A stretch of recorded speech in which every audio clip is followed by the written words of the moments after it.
Hello everyone, welcome back to my channel. In this video, I'm going to show you how to use ChatGPT for Gmail. So firstly, you have to log into your Gmail account over here, as you can see, and here on the right hand side, you can see many options. And here is the plus icon we are looking for, which is located over here as a plus icon, which says Get Add-ons.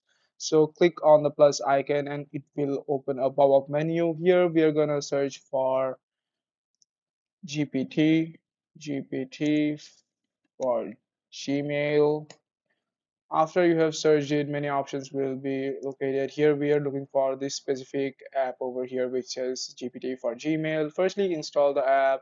After you are done installing, follow the prompts and allow everything. Then we are gonna go to the compose section over here. Click on the compose section.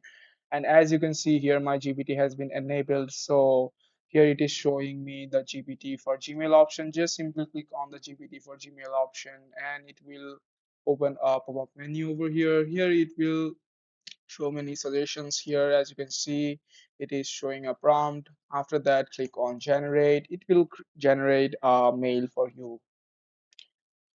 After it generates a mail, you have to wait for a while and you have to check if everything is okay or not. After you have checked everything is okay or not, then just click on insert. It will insert that mail into your Gmail account over here. As you can see, just edit these things from here according to your needs and you are just good to go. After that, you can send your mail to whomever you want to send it to. So that's how you use ChatGPT for Gmail. Thank you for watching this video.